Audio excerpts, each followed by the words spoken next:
red mole sauce and thin-sliced spiced pork. The professor insists on banana cake with vanilla cream frosting for dessert. When it arrives, it is topped with 20 candles for Shelley's birthday.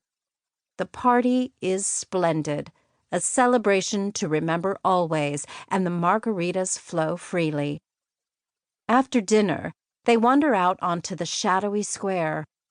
On this warm and muggy evening, the town is celebrating Dia del Niño Perdido, the Day of the Lost Child.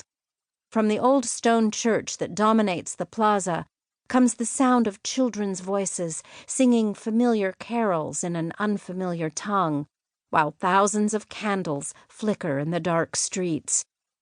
Stalls offer intriguing souvenir crafts made from vanilla, incense cones, soap and fragrance oils, lip balm and skin creams and perfumes, candles of all sizes and shapes, intricately woven baskets and toys, and raffia-tied bundles of vanilla pods.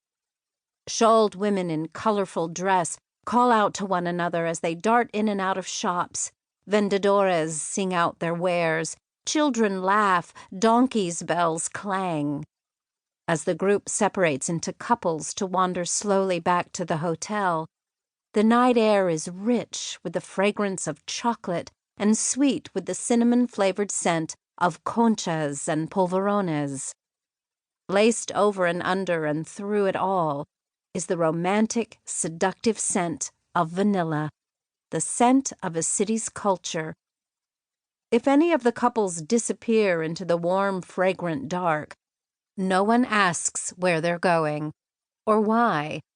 It is, after all, a night for pleasure, and they are far from home.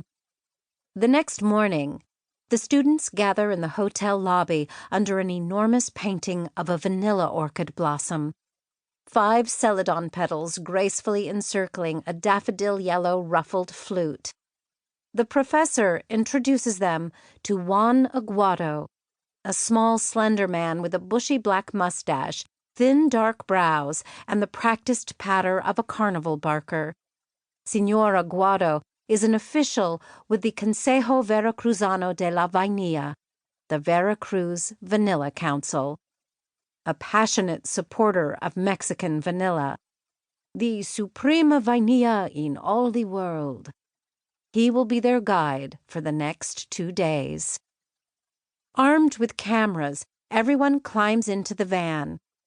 With the professor at the wheel, they follow a winding road into the foothills of the Sierra Madre, passing barefoot farmers in traditional white cotton tunics and trousers, dark-haired boys bearing baskets of corn on their backs, and patient, plodding donkeys pulling carts heavy with sugar cane and bundled sticks.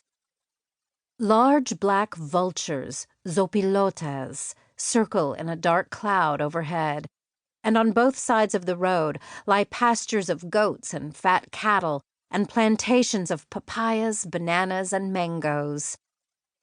The warm, sunny morning gives way to a warmer afternoon, and the van's air conditioning doesn't work. But the students are dressed for the climate in shorts and t-shirts. If anybody is uncomfortable, nobody speaks of it. If anybody feels a sense of foreboding, perhaps heightened by the circling vultures, they keep it to themselves. They stop first at a 10-acre modern vanilla plantation experimenting with dense planting techniques. 5,000 to 8,000 vines per acre, planted in amended soil and carefully irrigated.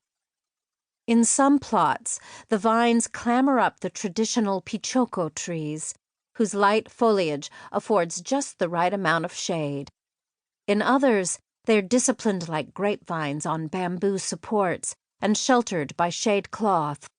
In still others, shade cloth is wrapped around the perimeter to turn plots into hothouses.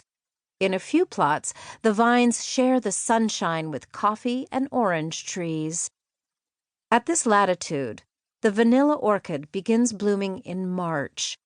In the jungle, native melipona bees and shiny green orchid bees pollinate the wild vanilla blossoms.